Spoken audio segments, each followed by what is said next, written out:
Hey everyone, this is Brooke, and it is May 12th, which is fibromyalgia, myalgic encephalomyelitis, and chronic fatigue syndrome awareness day today.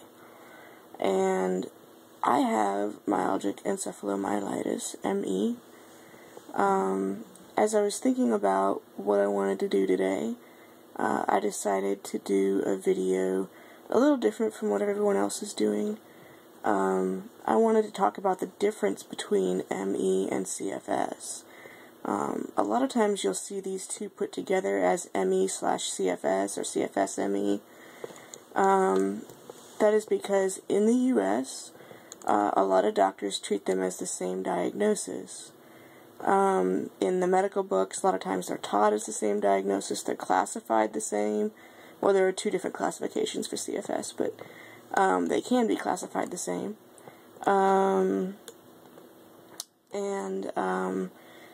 But in the rest of the world, ME is much more readily recognized as a distinct neurological illness. It has been since 1969 by the World Health Organization. CFS is a more recent name. It developed in the U.S. as a result of what was unmistakably an outbreak of ME, but the CDC did not recognize it as that, gave it a different name, ended up saying it was the same thing in the end, and it's not, because now the criteria for CFS are very basic.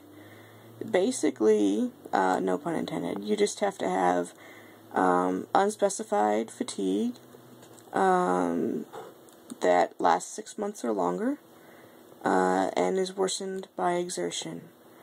Well, that can be caused by any number of things. They might as well call CFS the same thing as MS, or lupus, or cancer, or AIDS. All of those have that symptom. And, or those couple of symptoms, I guess. So, why they paired it with ME is beyond me. I guess because the initial outbreak probably was ME. But now, because of that criteria that they developed, which is really, really lame and basic in general, so many people get diagnosed with CFS that do not have ME. In fact, one study found that only 10% of the people with CFS have true ME. I think there's another study, I'll have to look up the number, but it was 34 or 36%, I believe, of people with major depression are misdiagnosed as having CFS, which is awful, because major depression is very serious, but it's also very treatable. And so they need to get their act together here in the U.S., get some better criteria together, and stop being so lazy about, ordering the proper tests and everything to diagnose people.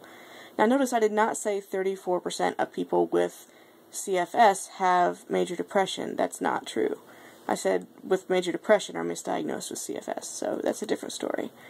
People with CFS could have any number of things, really. And the best thing you can do, I think, is push to get all the tests necessary to get the right diagnosis. Because there's a really good chance that whatever somebody with CFS has, it's at least semi-treatable. It's not ME. ME is really not treatable.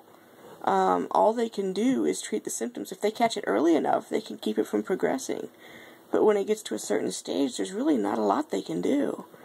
And that's what happened to me. ME has very distinct symptoms. It has multi-systemic symptoms. They are very easy to show on a variety of medical tests. It's very easy to actually diagnose if your doctor knows what they're doing. In fact, they can diagnose it fairly quickly after you develop it, within a few weeks, I believe. So there is a difference, and awareness needs to be raised so that when people are diagnosed with CFS, they don't say, oh, well, it's CFS, there's no real treatment. Any diagnosis of CFS is really a misdiagnosis, in my opinion. Because really CFS is not a disorder, it's a syndrome, thus the name. It's a collection of symptoms. And there has to be a cause behind them. Whereas ME is an actual, disorder on its own. They should not group the two together. They're not doing either group a favor by doing that. People need to know what's really wrong with them so that if there is treatment, they can get it. And, you know, just, if you have CFS, push your doctors to do every test under the sun until they find out what's wrong. If it is ME, then you'll know. And if it's not, you know, like I said, if you have CFS, there's a 90% chance you don't have ME. And awareness does need to be raised about this, so that the people can get the help that everybody is entitled to get. So that's my video. Show support for those who are diagnosed with any of these illnesses. They're very serious. Thank you, and have a great day.